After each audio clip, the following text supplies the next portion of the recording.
नमस्कार साथियों, आप लोग के बीच में लेकर आया हूं आज दो बहनों की कहानी यानी पूर्णिमा और अमावस्या की कहानी। दोस्तों, अगर इस कहानी को आप सुनते हैं तो आपको ज़िंदगी में बहुत शांति और सुकून मिलेगा। दोस्तों, जिसके ऊपर अगर खुदा मेहरबान है तो इस धरती पर उसे कोई भी कुछ नहीं बिगाड़ सकता है। तो दोस्तों, चलिए कहानी को शुरू करते हैं। उससे पहले जो भी मेरे प्यारे साथी भाई एवं बहन और दर्शकगण चैनल पर पहली बार आए हैं तो चैनल को सब्सक्राइब कर लीजिए और नोटिफिकेशन को ऑन कर लीजिए। चलिए दोस्तों, कहानी को शुरू करते हैं। एक प्यारा सा गांव था। उस गांव में दोस्तों कहे तो एक सेठ रहा करते थे। सेठ काफ़ी अमीर थे। सेठ के घर यानी कहे तो बहुत खुशी खुशी उनका ज़िंदगी बीत रहा था। अचानक कहे तो उनकी पत्नी एक दिन गर्भ धारण करती है और ऐसे ही समय निकलता गया और कुछ दिनों के बाद सेठ के घर एक सुशील और सुंदर लड़की जन्म लेती है, जिसका नाम सेठ यानी रखता है पूर्णिमा। और वो पूर्णिमा देखने में अपने आप सभी लोगों को आकर्षित करती थी, यानी मानो तो वो चांद की टुकड़ा थी। परंतु क्या पता भगवान को कुछ और ही मंजूर था। ऐसे ही दिन निकलते गए। एक दिन सेठ की पत्नी का तबीयत खराब हो जाता है। सेठ अपने पत्नी का यानी कहे तो इलाज बड़े बड़े शहरों में कराता है, परंतु उसको अंत में निराशा ही हाथ में लगी। यानी कहे तो पूर्णिमा के माँ यानी कहे तो सेठ की पत्नी इस दुनिया को छोड़कर चल बसी। अभी पूर्णिमा कहे तो छोटी ही थी, मात्र 6 माह का हुई थी। अब कहे तो सेठ अपने बच्ची से काफ़ी प्यार करता। वो अपने बिजनेस में अब ध्यान देना भूल गया, क्योंकि अब अपनी बच्ची में ही लगा रहता था। सेठ का बिजनेस धीरे धीरे मांदा पड़ने लगा। अगर वो अपने बिजनेस में ध्यान देता तो उसकी बच्ची यानी कहे तो उससे दूर हो जाती, यानी उसकी बच्ची अच्छी तरह से अपनी ज़िंदगी नहीं बिता पाती। कहे तो वहाँ के जो भी लोग थे उन्होंने राय दिया कि हे सेठ, आप अपना दूसरा शादी कर लीजिए, परंतु सेठ ऐसे ही टालता रहा। धीरे धीरे सेठ के पास ऐसी मजबूरी आ गई कि उसे दूसरा शादी करना पड़ा। जैसे ही सेठ ने दूसरा शादी किया, उसकी अगली पत्नी आई। वो कहे तो यानी पूर्णिमा से काफ़ी प्यार करती और पूर्णिमा को अपनी बेटी जैसी मानती, परंतु सेठ को विश्वास नहीं हो रहा था कि ये मेरी दूसरी पत्नी है, जो कि मेरी पहली पत्नी की तरह इस बेटी को प्यार करेगी। दोस्तों, ऐसे ही धीरे धीरे समय निकलते गए और जो दूसरी पत्नी आई थी यानी पूर्णिमा की यानी सौतेली माँ, उसको भी एक लड़की होता है। जैसे ही लड़की होती है यानी कहे तो अब वो पूर्णिमा को मानना बंद कर देती है, यानी कहे तो अब पूर्णिमा को देखना भी वो नहीं चाहती है। और सेठ इस लड़की का नाम अमावस्या रखता है। अब 2 बहन हो चुकी थी, यानी पूर्णिमा जो कि सेठ की पहली पत्नी की लड़की थी और अमावस्या जो कि सेठ की दूसरी बीवी की लड़की थी। अब धीरे धीरे ऐसे ही समय निकलता गया और सेठ का बिजनेस धीरे धीरे फिर से चालू हो गया। कुछ दिनों के बाद सेठ के घर एक लड़का जन्म लेता है, जिसका नाम सेठ यानी कहे तो राहुल रखता है। सेठ अब ऐसे ही अपने कामों में व्यस्त था और उसकी ज़िंदगी खुशी खुशी बीत रही थी। धीरे धीरे समय निकलता गया और सेठ अपने राहुल लड़के का शादी कर देता है। उसके घर बहू आती है जो कि पूर्णिमा को काफ़ी मानती है, और यानी सेठ की जो पत्नी थी यानी दूसरी बीवी, उससे उसका नहीं बनता था, क्योंकि उसका बिहेव कुछ गलत था। यानी कहे तो दोस्तों यानी जो कि पूर्णिमा की भाभी थी, पूर्णिमा से काफ़ी लगाव रखती थी और अमावस्या से लगाव नहीं रखती थी। पूर्णिमा कहे तो वो बचपन से ही भगवान शिव की बहुत बड़ा भक्त थी। कहते हैं दोस्तों, जिसकी माँ नहीं होती है वो बच्चे बहुत ही संस्कारी होते हैं, भगवान उनको बहुत ज्ञान देते हैं।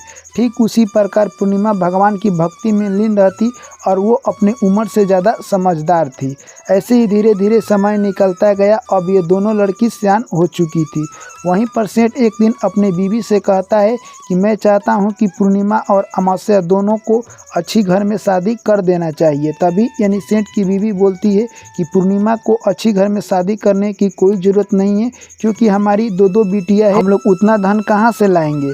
हमारी बिटिया यानी अमावस्या की शादी अच्छी घर में होगी, पूर्णिमा की शादी आप सिंपल घर में कर दीजिए। सेठ को यह थोड़ा सा बुरा लगा, परंतु सेठ अगले दिन जाता है और अपने गांव के काफ़ी दूर गांव में जाकर वहां पता चलता है कि एक लड़का है, उसी से शादी सेट कर लेता है। फिर वो घर आता है तो उसकी पत्नी बोलती है कि हमारी बेटी अमावस्या का भी शादी सेट कर दीजिए और एक ही दिन बारात आएगा, जिससे हम लोगों का पुनः और बहुत सारा खर्चा बच जाएगा। सेठ को यह आइडिया अच्छा लगता है और जिस गांव में यानी पूर्णिमा की शादी हो रहा था, उसी गांव में एक यानी कहे तो सेठ रहता था, उसका लड़का के साथ अमावस्या की शादी सेट हो जाती है। दोनों की शादी हो जाती है और दोनों अपने घर चली जाती है।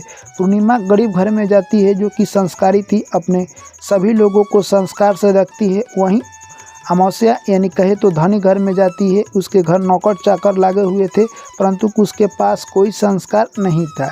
एक दिन यानी कहे तो पूर्णिमा के घर यानी पूजा पाठ होता है, तभी उसके पड़ोसी बहुत सारे लोग आते हैं पूजा पाठ में, और वो पूर्णिमा को नहीं बुलाई थी। तभी पूर्णिमा के एक पड़ोसी जा रही थी तो बोलती है कि चलो तुम्हारी बहन के घर पूजा पाठ हो रहा है। तभी पूर्णिमा कहती है कि मेरी अमावस्या बहन ने मुझे नहीं बुलाया है, मैं कहीं पर बिना बुलाए नहीं जाऊंगी। तभी पड़ोसी बोलने लगी कि तुम्हारी छोटी बहन है, अगर पूजा पाठ में नहीं बुलाया है तो क्या हो जाएगा, भगवान की भक्ति के लिए तुम तो इसी तरह चल सकती हो। यानी कहे तो दोस्तों यानी पूर्णिमा चल जाती है अमावस्या के घर। जैसे ही अमावस्या पूर्णिमा को देखती है, उसके कहे तो मुंह का हाव भाव बिगड़ जाता है और कहती है कि हे पूर्णिमा बहन, तुमको कौन यहाँ पर बुलाया है, तुम बिना बुलाए क्यों मेरे घर आ जाती हो। तभी पूर्णिमा कहने लगी कि पूजा पाठ के लिए मैं आ गई हूँ। तभी अमावस्या कहती है कि जाके एक कोने में बैठ जा।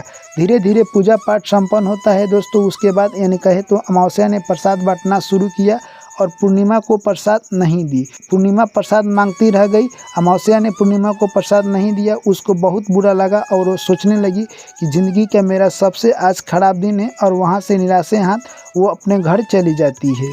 दोस्तों वो घर जाती है और सभी को खाना बनाकर खिलाती है और अपने सासू माँ से बोलती है कि मैं अपने माई के यहाँ घूम कर आती हूँ, और अपने माई के यहाँ निकल जाती है। जैसे ही वो रास्ते में जा रही थी, भोले शंकर भगवान रास्ते में भेष बनाकर एक बूढ़े व्यक्ति के बैठे हुए थे और उनके आसपास बहुत सारा कचरा था। दोस्तों भोले बाबा कहते हैं कि हे बिटिया, तुम मुझे बहुत जल्दी में लग रही हो, मेरे यहाँ देखो इस कुटिया में बहुत सारा कचरा पड़ा हुआ है, क्या तुम साफ कर दोगी, क्योंकि मुझसे चला जा नहीं रहा है। दोस्तों यह बात सुनकर वो पूर्णिमा कहती है ठीक है साधु बाबा, मैं आपका यह सब कचरा साफ कर देती हूँ। और वो साफ कर जैसे ही आगे बढ़ती है, माता पार्वती एक बुढ़िया की रूप बनाकर बैठी हुई थी। माता पार्वती कहती है कि मेरा थोड़ा सा यानी केस बांध दो, क्योंकि गर्मी से मुझे राहत मिलेगी। तभी यानी पूर्णिमा जाती है और माता पार्वती के केस अच्छी तरह से बांध देती है और वहाँ से निकल जाती है अपनी माई के यहाँ। जैसे ही अपनी माई के यहाँ जाती है, उसकी माँ देखती है तो मुंह बना लेती है, कहने लगती है कि जब कुछ होता है तो हमारे घर ये आ जाती है। पूर्णिमा के भाभी थी जो कि पूर्णिमा को मानती थी, वो खुश थी, कहती है कि ठीक है, कोई भी बेटी अपने घर ही आती है, ये दूसरे जगह कहाँ जाएगी। दोस्तों परंतु यानी कहे तो पूर्णिमा और पूर्णिमा की माँ में उतना नहीं चलता था। यानी दोस्तों वो एक दूसरे की यानी कहे तो पूर्णिमा की माँ पूर्णिमा को देखना नहीं चाहती थी, वो अपनी बेटी अमावस्या को देखना चाहती थी। ऐसे ही 1 से 2 दिन रहती है और जैसे ही विदा होने का समय आता है तो कुछ यानी कहे तो पूर्णिमा को वो नहीं देती है, परंतु उसकी भाभी थी एक साड़ी खरीद कर दे देती है। वो लेकर अपनी माँ से विदा करती है और अपने घर को चल देती है। जैसे ही रास्ते में आ रही थी, फिर वही बूढ़ी औरत यानी माता पार्वती मिलती है और कहती है हे बिटिया, तुम वही हो जो कल मेरी यानी केस बांधी थी, मैंने तुम्हें तो कुछ देना भूल गई थी, मेरे पास तो खास कुछ नहीं है, मेरे पास यानी यहाँ पर कुछ अगरबत्ती के जले हुए राख है, इसे तुम ले लो। जैसे ही माता पार्वती यह बात कहती है, पूर्णिमा आंचल फैलाकर ले लेती है और वहाँ से चल देती है। आगे जाती है तो भोले शंकर भगवान यानी साधु बाबा के भेष बनाकर बैठे हुए थे। कहते हैं हे बिटिया, कल जो तुम मेरा कुटिया साफ कर गई है, मुझे काफ़ी राहत आ गया है और मैंने तुझे कल कुछ नहीं दिया, इसलिए मेरे पास थोड़ा सा भभूत है, इसे तुम लेकर जाओ अपने घर। आंचल फैलाकर भोले बाबा से यानी भभूत ले लेती है और अपने घर जाती है और जो भी माता पार्वती और भोले शंकर दिए थे उसको एक घर में यानी अपने भगवान के पास रख देती है और सभी लड़के को खाना बनाकर खिलाकर खाकर वो सो जाती है। जैसे ही सुबह होता है, उसके घर चमत्कार हो जाता है, यानी झोपड़ी के जगह पर महल बन जाता है और घर में सोने चांदी हीरे बहुत सारे महंगे महंगे जेवरात यानी भर जाते हैं। यह सब दोस्तों गांव में जब भी कुछ ऐसा नया होता है, गांव में चारों तरफ हल्ला हो जाता है और यह बात अमावस्या को भी पता चल जाता है। अमावस्या पूर्णिमा के घर आती है और कहती है कि हे पूर्णिमा बहन, तुम्हारे घर ऐसे चमत्कार क्या हो गया कि तुम दिन पर दिन अमीर होती जा रही हो। तभी दोस्तों यानी कहे तो पूर्णिमा सारा कहानी अमावस्या को सुना देती है। अमावस्या अपने घर जाती है और जाकर अपने पति से लड़ाई कर लेती है और कहती है कि तुम मुझे मारो। उसका पति उसे 2-3 चटकन दे देता है और वो रुक कर अपने घर चल देती है। रास्ते में वही यानी भोले शंकर भगवान साधु बाबा के भेष बनाए बैठे हुए थे और उनकी कुटिया में बहुत सारा कचरा पड़ा हुआ था। तभी साधु बाबा कहते हैं कि हे बिटिया, तुम मेरा थोड़ा सा ये कचरा साफ कर दो क्योंकि इससे बहुत सारा बदबू आ रहा है। तभी यानी अमावस्या कहने लगी कि मेरे पास ये सब एक्स्ट्रा यानी फालतू काम करने के लिए टाइम नहीं है, मैं किसी खास काम से अपने घर जा रही हूँ। दोस्तों वहाँ से निकल जाती है। जैसे ही आगे जाती है, माता पार्वती बुढ़िया माँ का रूप बनाकर बैठी हुई थी। कहती है हे बिटिया, तुम मेरा केस थोड़ा सा यानी बांध दो क्योंकि मुझे काफ़ी गर्मी लग रही है। तभी यानी अमावस्या कहने लगी कि हे बूढ़ी औरत, मेरे पास इतना टाइम नहीं है कि तुम्हारा केस बांधती फिरूँ, मैं तो कुछ खास काम से अपने घर जा रही हूँ। जैसे ही घर पर पहुँचती है, उसकी माँ देखकर काफ़ी खुश हो जाती है और उसकी भौजी उसे जलन करती है क्योंकि कहती है कि ये बहुत नटखट है और ये किसी से राय नहीं रखती है, यानी एक दूसरे से झगड़ा करती रहती है। दोस्तों वो जाती है और अपने माँ और अपने भाभी में झगड़ा लड़ा देती है। कहती है कि भाभी ने उस पूर्णिमा को क्या दे दिया है जिससे कि वो लोग अमीर बन गए हैं। उसकी भाभी कहने लगी कि मैंने पूर्णिमा को कुछ नहीं दिया, एक साड़ी दिया है और मैंने कुछ नहीं दिया है। वो सच्चे दिल से भगवान की प्रार्थना करती है, इसीलिए भगवान ने उसकी प्रार्थना सुन ली है। दोस्तों उसके बाद कहे तो भाभी और माँ में झगड़ा कराकर अगले दिन सुबह अमावस्या अपने घर को जाने ही वाली थी। तभी बोलती है कि हे माँ, तुम मुझे कुछ साड़ी नहीं दोगी क्या? भाभी तुम मुझे कुछ साड़ी नहीं दोगी? तभी भाभी कहती है कि मैं तुमको साड़ी क्यों दूँ, तुमने तो मुझ में और सासू माँ में झगड़ा करा दिया है, तुम जाओ अपनी मम्मी से मांग लो। तभी उसकी माँ बोलती है कि अपनी भाभी से तुम साड़ी क्यों मांगती हो, तुम्हारी भाभी तुम्हें नहीं देगी, सिर्फ पूर्णिमा को देगी, तुम मुझसे साड़ी लो और बहुत सारा धन दौलत लेकर जाओ। वो जा ही रही थी, रास्ता में फिर माता पार्वती भेटा जाती है और कहती है हे बिटिया, तुम ही वो जो कल मेरे पास से गई थी, मेरे पास तो कुछ नहीं है, ये थोड़ा सा अगरबत्ती का जला हुआ राख है, इसे ले लो। कहती है कि मैं राख क्या करूँगी, मेरे घर तो बहुत सारा धन दौलत है, मैं राख नहीं लूँगी।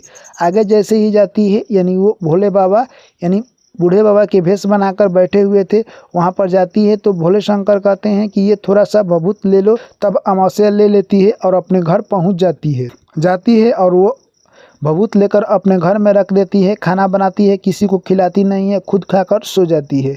सुबह उठती है तो देखती है एक चमत्कार हो गया है, यानी महल के जगह पर उसके घर में अब झोपड़ी आ गया है और जिस कोने में रखी है बहुत सारा वहाँ पर बिच्छू गोजर और बहुत सारे जीव जंतु वहाँ पर यानी आ गए थे। यह देखकर वो रोने लगती है और अपने बहन के पास जाती है और कहती है कि तूने मेरे साथ ये सब क्या कर दिया। अमावस्या का पति समझाने लगा कि तुम्हारी बहन पूर्णिमा है जो कि दिल की साफ है और वो भगवान का सच्ची लगन से मेहनत करती है, इसलिए भगवान उसका साथ देते हैं।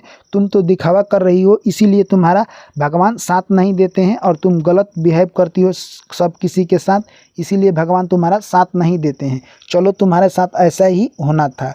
दोस्तों उसके बाद उसे समझ आ गया कि यानी जिसके ऊपर भगवान मेहरबान हो तो इस धरती पर उसे कोई कुछ नहीं बिगाड़ सकता है। तो दोस्तों ये कहानी आप लोगों को कैसी लगी? जो भी मेरे भाई बहन और दर्शकगण सुन रहे हैं, मैं आशा करता हूं कि भगवान उनके घर पूर्णिमा जैसे दें और किसी को भी अमावस्या जैसे उनके घर ना करे। तो चलिए कहानी आप लोगों को कैसी लगी कमेंट कर बताएं। अच्छी लगी हो तो वीडियो को लाइक कीजिए, दोस्तों के साथ शेयर कीजिए और चैनल को सब्सक्राइब कीजिए। फिर आप लोगों से मिलते हैं अगली कहानी में। ऐसे ही प्यार और सपोर्ट बनाए रखें। Thank you, take care. सभी दोस्तों को मेरा प्यार भरा नमस्कार। जय श्री कृष्ण, राधे राधे।